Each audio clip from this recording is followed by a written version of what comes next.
I was a vibe before I pressed live. I was like dancing around. I had my tunes going. It's Saturday morning. It is the 11th of January, and I am just overall in a super good mood today. Hold on, my screen is like rocking back and forth. Sorry. Oh my God, is that better? The little receiver for the microphone was making the whole stand shake. I'm so sorry, you guys. I'm like dancing around in the room. I'm a vibe. I'm excited. You guys, the bull run has been delayed. I'm just super pumped about this. So, looking at the charts today, Bitcoin is trading at 94,000. ETH is at 3270. So everything is looking kind of relatively flat. You know, my favorite Cardano, ADA, is up. I'm actually super stoked about ADA because ADA yesterday was like at 90-ish cents. And I was like, yeah, this is probably a good time to buy more. Anything under $1 on ADA looks good. Doge is flat, still the same, 33 cents, same as yesterday. And then I've got some here that I have pulled up on CoinMarketCap. I am not sponsored by CoinMarketCap, but shout outs to David Gockstein, who is sponsored by CoinMarket. I think he's sponsored by CoinMarketCap.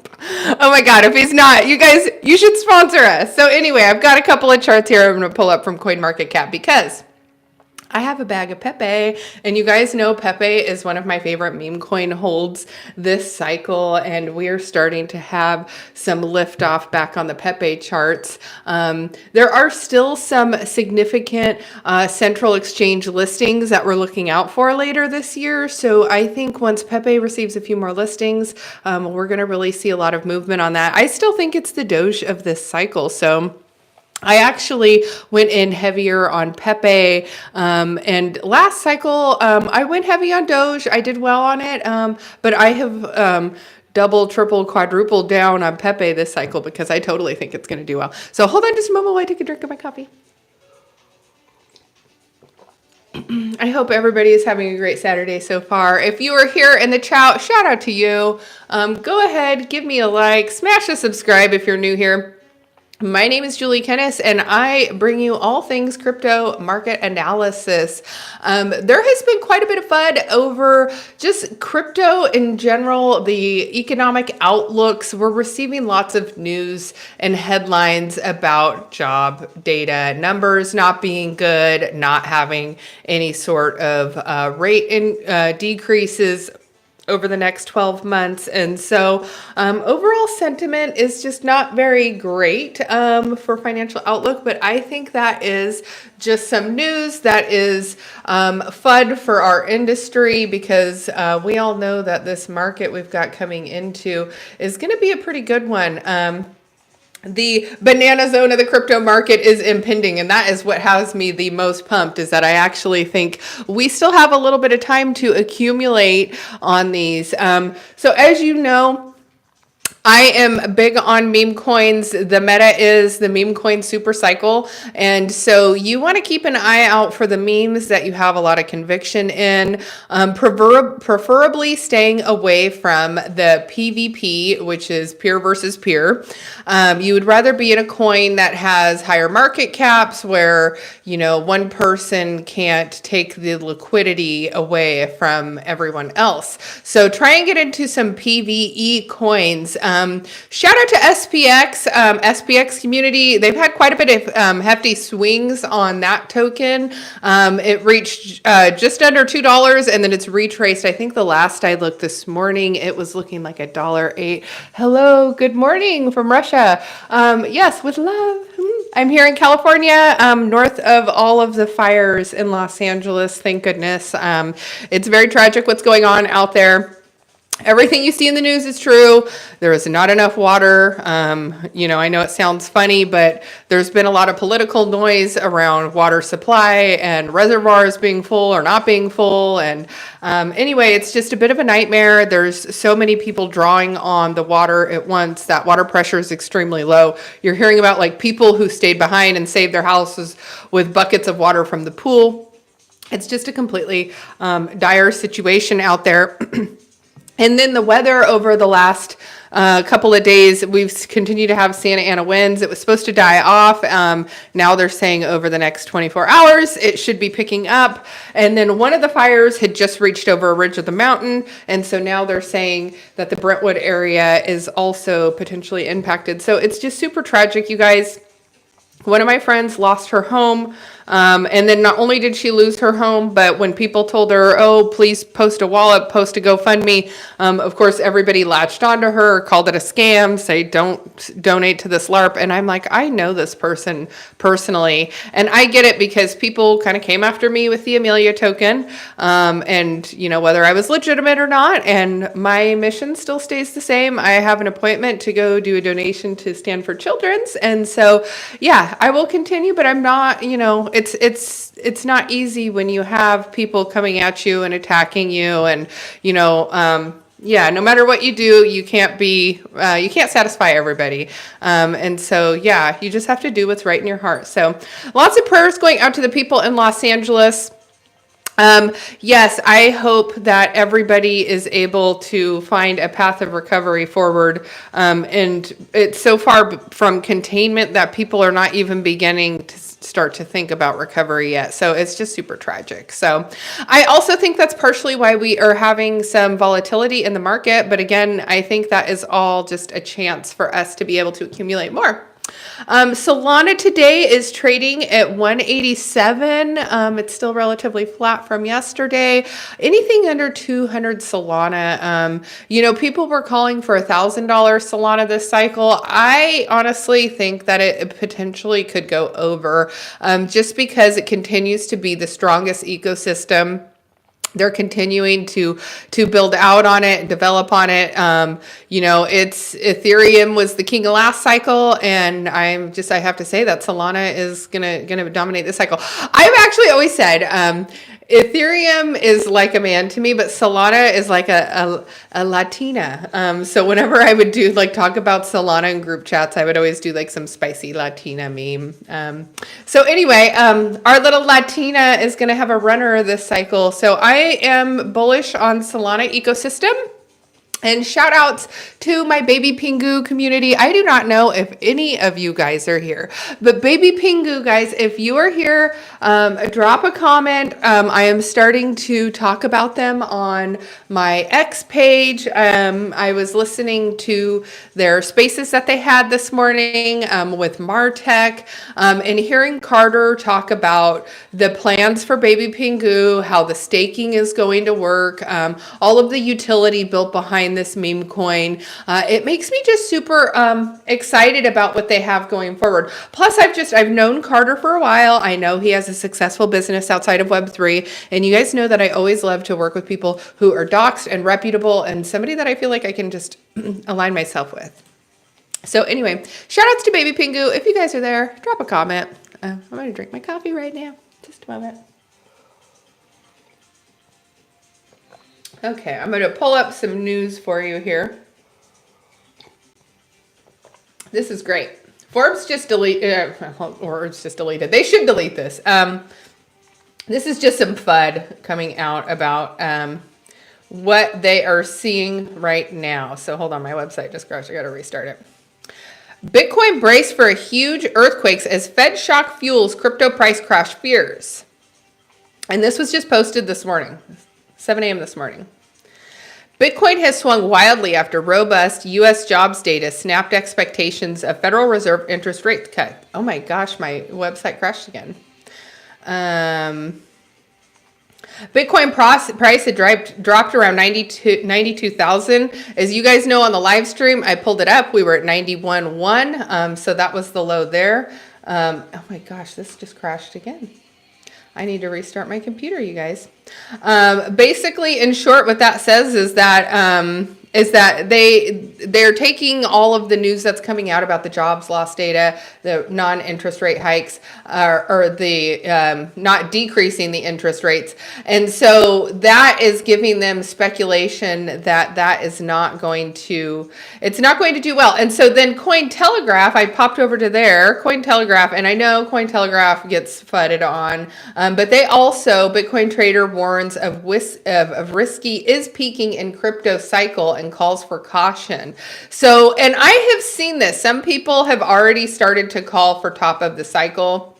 You guys, we are so far from the top of this cycle. You guys are not bullish enough. You are absolutely not bullish enough, because there is no way that this is even anywhere near the top. When you look at like our year over year, and plus the fact that we haven't even had, although from the start of the year, you know, when we were bottom, I think 30,000 Bitcoin, and to now we've only done a 3x, but still, you know, we're still hanging a little low. Plus we don't have any of our policy changes with Trump taking office.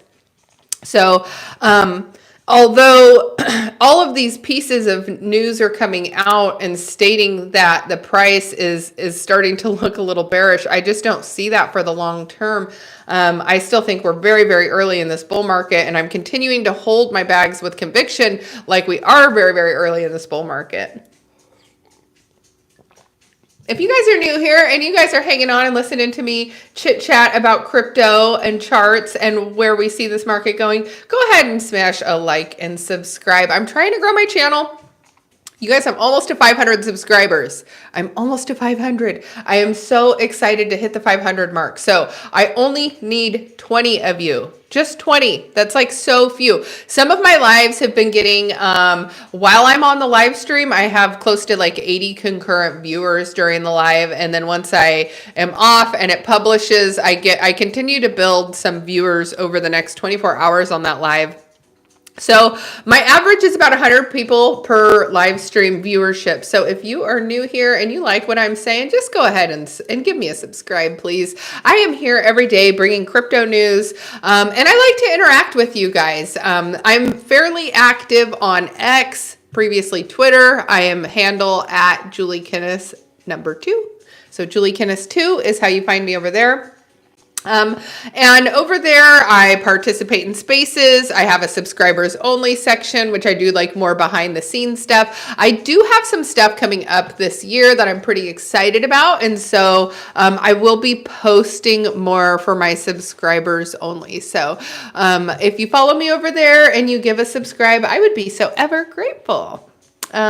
So anyway, jumping back into it, you know, actually in talking about, social media and algorithms, it's really interesting for me how this all works with algorithms, because each platform has a very unique platform algorithm subset to it. And so as I started as a content creator, I knew I wanted to be active in crypto on X. It was called Crypto Twitter back then. And I was super active. I'm active every day. I never miss a day. If I was in the hospital, I'd probably still post.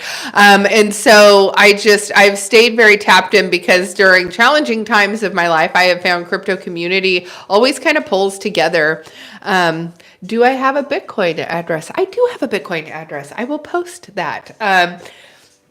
Excuse me. And so I just found so much community around crypto that it's the one thing that kept me here and through the bear market. And I knew what was happening when we were seeing all the losses. And granted, you know, my first bear market, I didn't really know what I was doing. People were telling me to sell. I didn't sell. I sold some of it. I did take profits last market. And so that was what kind of kept me hanging on.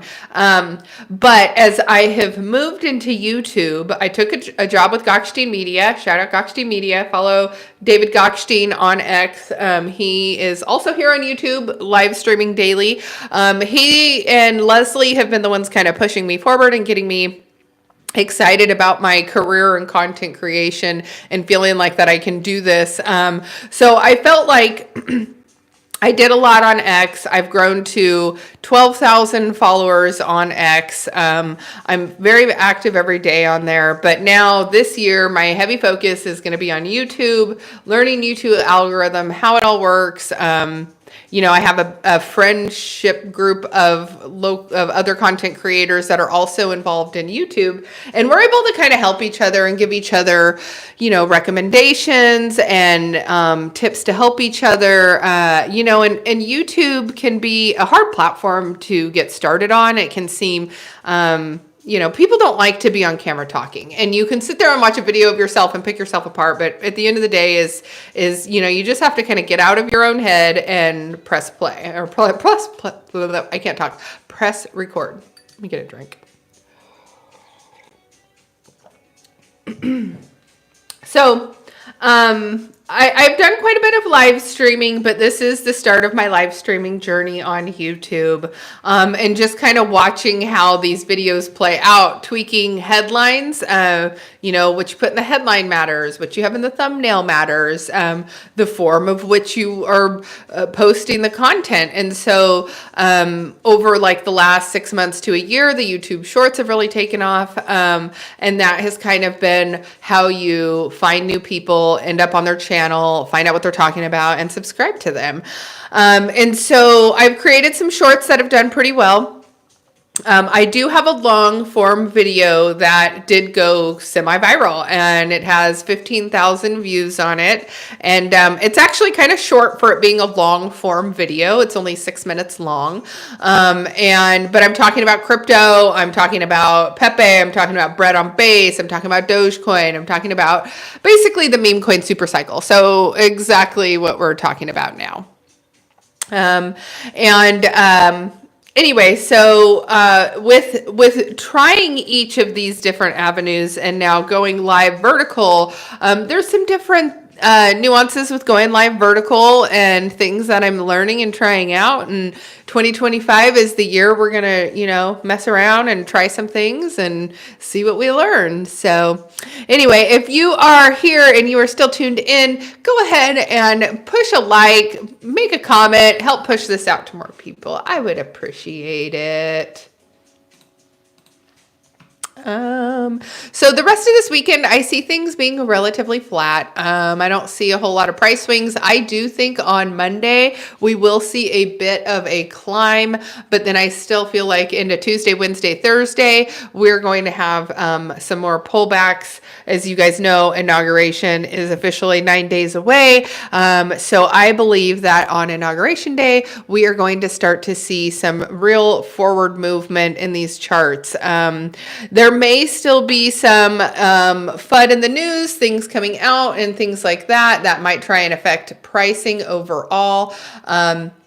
But I still think that we are kind of nearing the end of this accumulation phase. So going back to shorts, I actually made a YouTube short yesterday about the fact that I think we are nearing the end of that accumulation phase. So if you've been looking at getting into stuff, again, I recommend stuff that not too much investment into lower caps, although I have investments in lower caps that I've made myself, such as Baby Pingu. Market cap on that is low. I think it might be about $1 million at this point.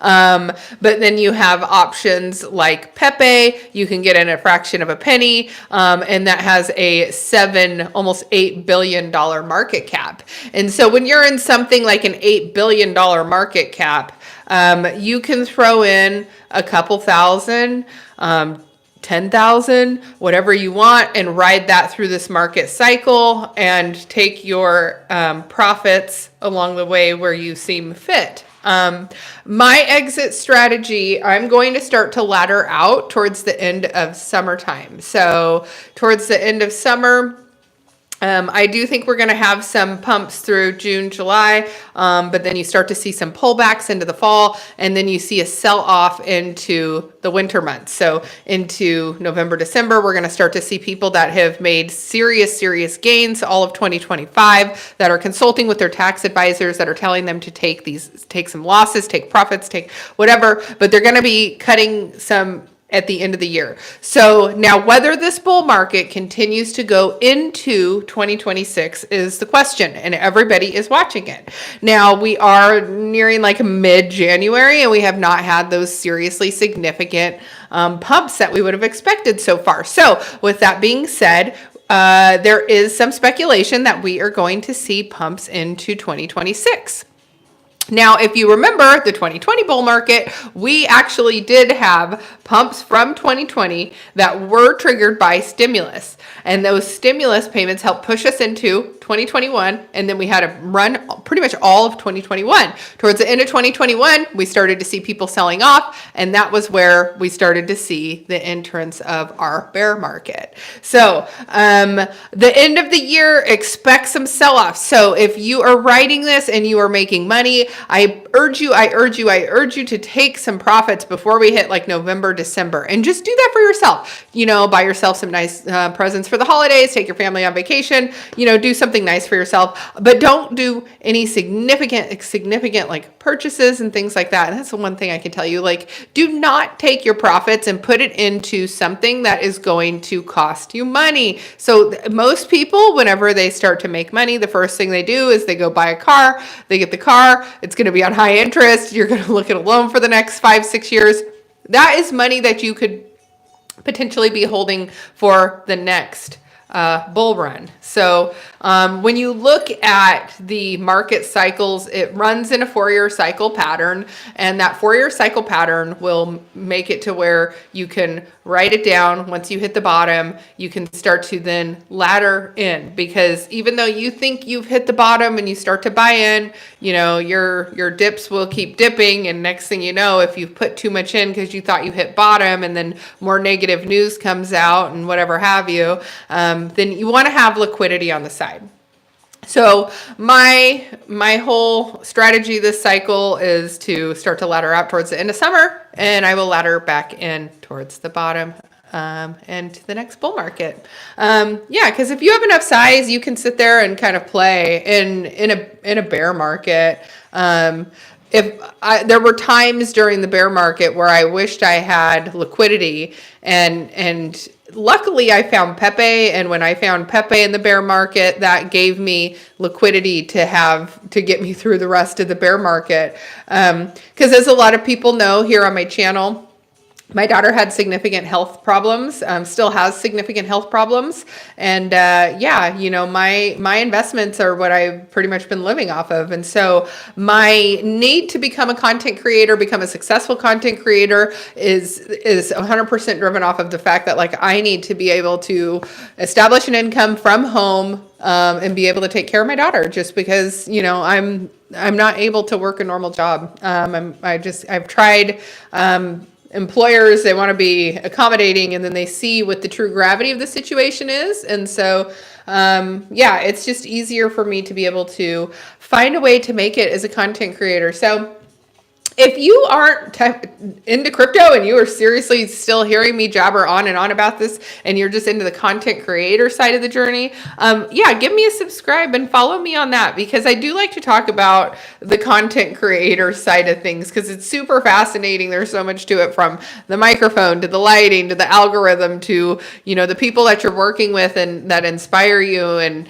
it's hard to get out of your own head, and, it's easy to go down the rabbit hole of finding inspiration from others, but not actually putting the action to work in your own life. And so, and I see that Stay Winning is here.